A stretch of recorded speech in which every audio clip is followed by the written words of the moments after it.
Kahit nickname. Name. Christy for short. Ilan taon na kay ate? 43. So, gano'n na kayo katagal dito sa...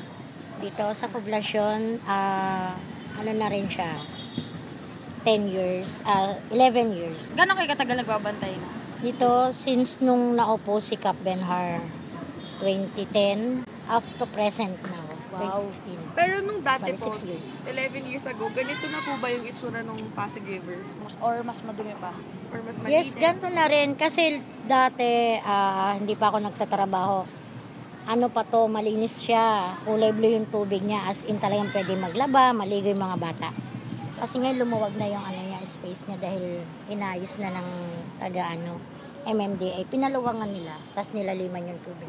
Kailan po nagsimula na dumumi po yung Pasig River po? Siguro nasa bago pumasok ang 20s, ganun, 2000.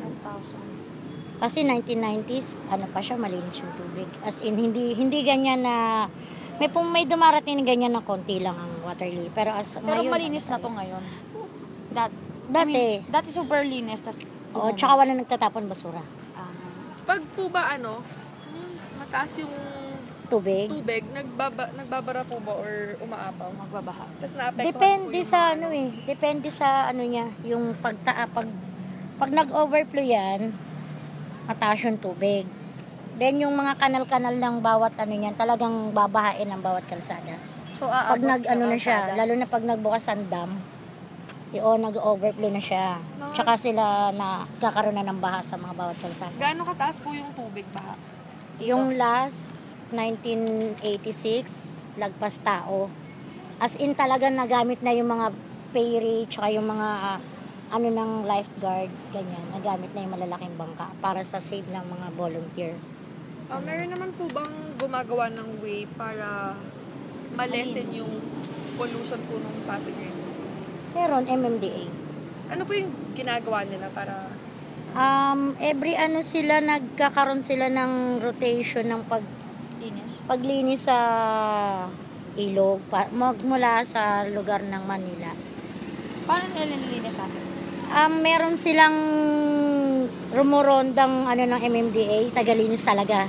Okay, nakolekta. Kasi yung mga water lily na yan, galing pa yan ng Binangonan. Pag nagbukas sila ng nila, yung kanilang tinatawag na parang hangganan.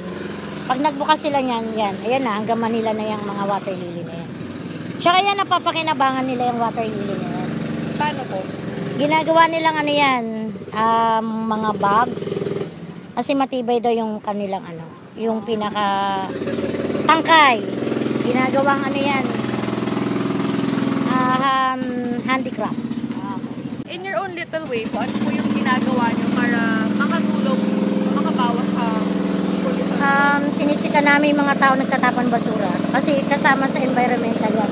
Pwede kami manita, pag hindi sila sumunod, mga 3 times kami nagsita sa kanila, tinitikita na natin. Magkano po may bayad po? Meron. Dati wala. Pero ngayon na talagang nililinis na ng MMDA yung Riverside, may bayad na siya 5,000 ang tubo. May nagwawalis din dito ate. Pero ito may naka-area rito lagi. May naka-area to.